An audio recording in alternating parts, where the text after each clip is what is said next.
ஓ பன்னீர்செல்வம் தனது வாழ்நாளில் அறிவாலயத்தின் வாசலை தான் மிதிக்கப் போகிறோம் என்று கனவிலும் நினைத்திருக்க மாட்டார். ஏனெனில் அவரது அரசியல் வரலாறு அப்படியாக இருக்கிறது. இப்போது புதிய அறிமுகம் ஆச்சி ஹோட்டல் சாம்பார் 50 கிராம் ரூபாய் 20 மட்டுமே. அதிமுகவில் 3 முறை முதல்வராக இருந்தவர், 3 ஆண்டுகள் துணை முதல்வராக இருந்தவர். இன்று தனது மகன் ரவீந்திரநாத்துடன் திமுக தலைவர் மு.க.ஸ்டாலின் முன்னிலையில் அதிகாரப்பூர்வமாக திமுகவில் இணைந்தார். கவுண்டமணி ஒரு படத்தில் சொல்லும் வசனம், அரசியல்ல இதெல்லாம் சாதாரணமப்பா என்பது அப்படியே ஓ பன்னீர்செல்வத்திற்கு பொருந்தும். ஏனெனில் தமிழக அரசியலில் நிரந்தர பகைவன் யாருமில்லை என்ற பழமொழிக்கு இன்று அண்ணா அறிவாலயம் மிக வலுவான சாட்சியாக நிற்கிறது. மறைந்த முதலமைச்சர் ஜெயலலிதாவின் நிழலாகவும் அதிமுகவின் இக்கட்டான காலங்களில் 3 முறை முதலமைச்சர் நாற்காலியில் அமர்ந்தவருமான ஓ பன்னீர்செல்வம் இன்று திமுகவில் இணைந்துள்ளார். அதிமுகவின் கோட்டை என்று கருதப்பட்ட தேனி மாவட்டத்தின் அசைக்க முடியாத சக்தியாக இருந்த OPS அதிமுகவின் உச்சபட்ச பதவியில் இருந்தவர். தனது அரசியல் வாழ்நாளில் ஒரு பொழுதும் திமுகவின் தலைமையகமான அண்ணா அறிவாலயத்திற்கு செல்வோம் என்று நினைத்தே இருக்க மாட்டார். எடப்பாடியுடனான அதிகார போர் மற்றும் அதிமுகவிலிருந்து ஓரங்கட்டப்பட்ட சூழல் அவரை இன்று அண்ணா அறிவாலயத்திற்கு இழுத்துச் சென்று விட்டது. ஓ பன்னீர்செல்வம் திமுகவில் இணைந்திருப்பதால் தேனி மற்றும் தென் மாவட்டங்களில் OPSக்கு இருக்கும் செல்வாக்கு இப்போது நேரடியாக திமுகவிற்கு பலமாக மாறும். இது எடப்பாடி பழனிசாமியின் தலைமையிலான அதிமுகவை அந்த பகுதிகளில் பலவீனப்படுத்தும் வாய்ப்பு உள்ளது. ஏனெனில் கடந்த 2024 நாடாளுமன்ற தேர்தலில் தேனி நாடாளுமன்ற தொகுதியில் அதிமுக வரலாற்றில் இல்லாத ஒன்றாக டெபாசிட்டை பறிகொடுத்தது. நடிகர் விஜய் 30 வயதிற்கு உட்பட்ட இளைஞர்கள் வாக்குகளை குறிவைத்து களம் இறங்கும் வேளையில் அதிமுகவின் பாரம்பரிய வாக்குகளை தக்கவைக்க OPSன் இந்த வரவு திமுகவிற்கு ஒரு பாதுகாப்பாளனாக அமையும் என்று அரசியல் நிபுணர்கள் கூறுகிறார்கள். திமுகவை எதிர்ப்பதே அதிமுகவின் கொள்கை என்று இருந்த நிலை மாறி அதன் முக்கிய தலைவர்களே திமுகவில் இணைவது பெரும் அதிர்வலைகளை ஏற்படுத்தும் வாய்ப்பு உள்ளது. இது வரும் 2026 தேர்தலில் அதிமுகவிற்கு தென் மாவட்டங்களில் சவாலாக மாறும் என்றும் அரசியல் நிபுணர்கள் கூறுகிறார்கள். அதேபோல் ஒரு காலத்தில் எளியும் போனையுமாக இருந்த தங்க தமிழ் செல்வனும் OPSம் இப்போது ஒரே கட்சியில் ஒரே இலக்கை நோக்கி பயணிக்க உள்ளனர். இது தேனி அரசியலில் புதிய பரிமாணமாக பார்க்கப்படுகிறது. அம்மாவின் தீவிர விசுவாசி என்று அறியப்பட்ட OPS இன்று திமுகவின் திராவிட மாடல் ஆட்சியை புகழ்ந்து பேசுவது காலத்தின் கட்டாயம் மட்டுமல்ல, தமிழக அரசியலில் ஸ்டாலின் செய்த மிகப்பெரிய தேர்தல் வியூக மாற்றமாகவும் பார்க்கிறார்கள் அரசியல் நிபுணர்கள். ரெட் நூல் தமிழ் நேயர்கள் அனைவருக்கும் வணக்கம். இன்று நாம் சந்திக்க போகும் சிறப்பு விருந்தினர் அதிமுக செய்தி தொடர்பாளர் வழக்கறிஞர் திரு அதி வீரராம பாண்டியன் அவர்கள். சார் வணக்கம். வணக்கம். முன்னாள் முதலமைச்சர் அம்மையார் ஜெயலலிதா அவர்களுடைய பிறந்தநாள் இன்னைக்கு. முன்னாள் முதலமைச்சர் எடப்பாடி பழனிசாமி அவர்கள் கருணை தொகையாக 10,000 ரூபாய் நாங்கள் கொடுப்போம்னு சொல்லியிருக்கிறார். ஒரு பக்கம் திமுக 2,000 ரூபாய் நாங்கள் கலைஞர் உரிமை தொகை மூலமாக கொடுப்போம் அப்படின்னு சொல்கிறாங்க. அப்படிங்கும்போது இந்த 10,000 ரூபாய் கொடுக்க வேண்டிய அவசியம் என்ன? இல்லை, 2,000 ரூபாய் திமுக கொடுக்குறேன்னு சொல்லலை. முதல் வாக்குறுதி அதிமுக தான் கொடுத்தோம், புரட்சி தலைவர் பிறந்தநாள் என்று.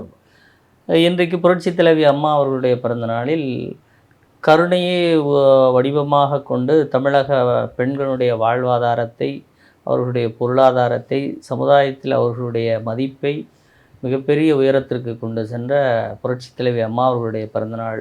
அந்த பிறந்த நாளில் இந்த கருணை தொகை அறிவிப்பு செய்திருப்பது என்பது மிகவும் பாராட்டக்கூடியது, மிகவும் வரவேற்கக்கூடியதாகவும் இருக்கிறது. ஏன் இந்த 10,000 என்று சொன்னால், மிக தெளிவாக அதற்கான காரணத்தையும் அந்த வாக்குறுதியில் குறிப்பிட்டிருக்கிறோம். திமுக ஆட்சி காலத்தில் ஏற்றப்படாத வரி என்று ஏதுமில்லை, ஏற்றப்படாத கட்டணம் என்று ஏதுமில்லை.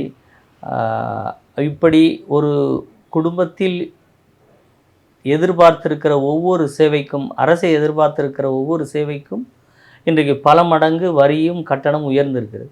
இந்த அடிப்படையில் அவர்களுடைய ஒரு பெரும் துயரத்தை குறைத்துவிட்டு ஆட்சியை மீண்டும் அவர்கள் சமநிலைக்கு கொண்டு வந்துவிட்டு ஆட்சி காலத்தை புதிதாக அமைய இருக்கிற ஆட்சி காலத்தை தொடங்க வேண்டும் என்பதுதான் அதிமுகவினுடைய அந்த நோக்கம். அந்த நோக்கத்தை மிக தெளிவாக குறிப்பிட்டு மக்களுக்கு இன்றைக்கு ஒரு வாக்குறுதியாக கொடுத்துருக்குறோம். நீங்களே சொல்றீங்க வரியை வந்து திமுக ஆட்சியில நிறைய உயர்த்திட்டாங்க எல்லா டிபார்ட்மெண்ட்லேயும்னு.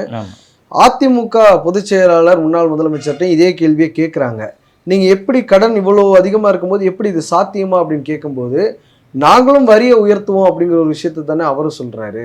அப்படிங்கும்போது திமுகவுக்கு அதிமுகவுக்கு என்ன பெரிய டிஃபரன்ஸ் இருக்குது? இல்லை, வரி உயர்த்தினா எப்படி பார்த்தாலும் மக்கள் தலையில தானே. இல்லை, அதான் இவர்களை போன்று, அதாவது உற்பத்தியை பெருக்கிவிட்டு அதனை சரியாக பகிர்வும் நுகர்வும் செய்து அதிலிருந்து வருவாயை பெருக்கிறது. வரியை பெருக்கிறது தான் மக்கள்கிட்ட இருந்து வாங்குறதில்ல. உற்பத்தி உயர்வின் மூலம் அதை பகிர்வு செய்தோம். அதை பகிர்வு செய்கிற போது அந்த உற்பத்தியின் மூலம் பெறுகிற லாபம் ஈட்டுகிறார்கள். அந்த லாபத்திலிருந்து வரியை கூட்டுகிற போது வரி உயர்வு உபரியான வரி வருவாயாக மாறும். அந்த அடிப்படையில் சொல்கிறமே ஒழிய மக்கள் பயன்படுத்துகிற தண்ணீர் வரி, குடிநீர் வரி, சொத்து வரி, மின்சார கட்டணம் இப்படியான உயர்வை நாங்கள் குறிப்பிட்டு சொல்லலை. அதுதான் எங்களுக்கும் திமுகவுக்குமான வித்தியாசம். திமுக கடந்த பட்ஜெட் இப்போ சமீபத்தில் வந்ததில் கூட 2.26 லட்சத்திற்கு வரி வருவாய் வரும் என்று எதிர்பார்க்கும்னு சொன்னாங்க. ஆனால் அவர்களால் அதை ஈட்ட முடியவில்லை. கிட்டத்தட்ட 30,000 கோடிக்கு அருகில் குறைவாக நிதி ஆதாரத்தை அவர்கள் கொண்டு வந்திருக்கிறார்கள்னா, அப்போ அந்த 30,000 கோடிங்கிறது இது போன்ற சமூக நலத்திட்டங்களுக்கு மிக மிக முக்கியமான தொகை.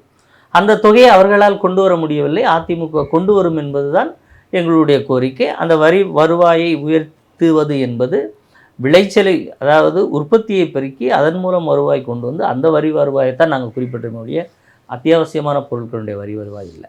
கடந்த காலங்களில் நம்ம பார்த்துருப்போம், தேர்தலுக்கு கொஞ்ச நாளைக்கு முன்னாடி வந்து தேர்தல் அறிக்கைன்னு வெளியிடுவாங்க. ஆனால் அதிமுக வந்து இந்த முறை வந்து தவணை முறையில் தேர்தல் அறிக்கை வெளியிடுறாங்க அப்படின்னு ஒரு விமர்சனத்தை திமுக தரப்புலேருந்து வைக்கிறாங்க. நீங்களே சொன்னது போல பொங்கல் முடிச்சு ஒரு டைம் நம்ம ஒரு அறிவிப்பு வந்தது, எம்ஜிஆர் அவர்களுடைய பிறந்த நாள் அன்னைக்கு ஒரு இது வந்தது. அதன் பிறகு பிப்ரவரி 4ஆம் தேதி வந்து நினைக்கிறேன், தேதி எனக்கு கரெக்டா இல்லை, 4ஆம் தேதி நினைக்கிறேன்.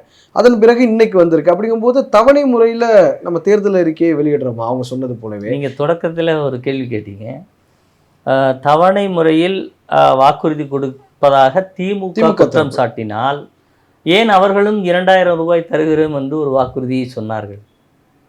அப்போ அது தவணை முறை இல்லையா? அப்படி அதாவது திமுக எப்போதுமே விமர்சனம் என்று வந்துவிட்டால் மிக உயரத்திற்கு வைப்பார்கள். அவங்க என்ன செஞ்சுக்கிட்டு இருக்காங்கன்னு கூட தெரியாது.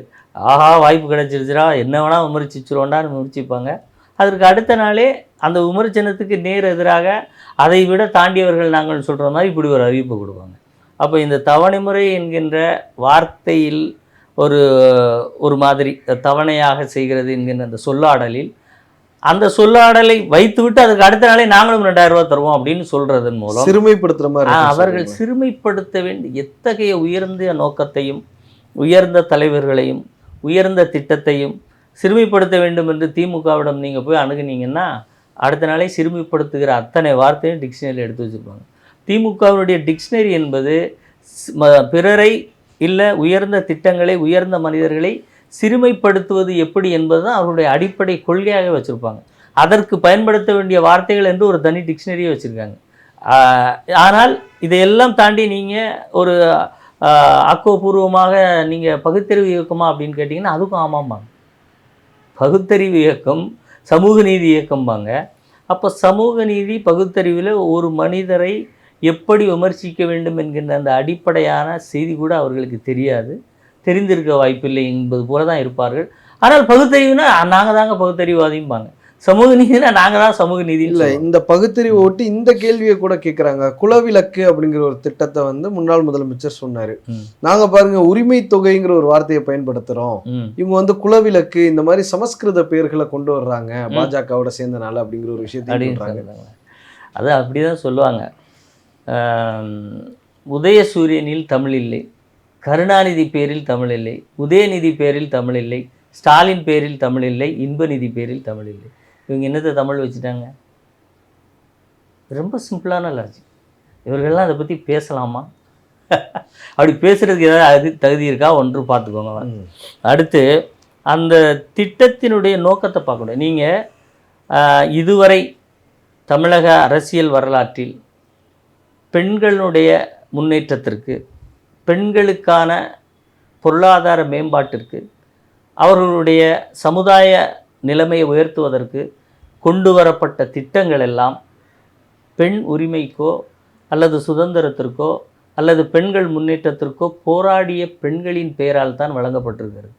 ஒரே ஒரு திட்டம் ஆண் பேரால் இருக்குன்னா அது கருணாநிதி பேரால் இருக்கக்கூடிய இந்த திட்டம் தான்.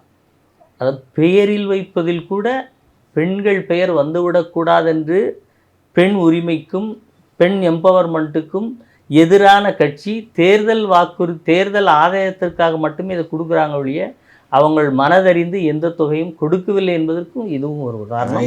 அதனால திட்டத்தின் பெயரை விமர்சிப்பதற்கு இவர்களுக்கு தார்மீகமாகவும் செயல் ரீதியாகவும் எந்த அருகதையும் கிடையாது. இப்போது புதிய அறிமுகம் ஆச்சி ஹோட்டல் சாம்பார் 50 கிராம் ரூபாய் 20 மட்டுமே.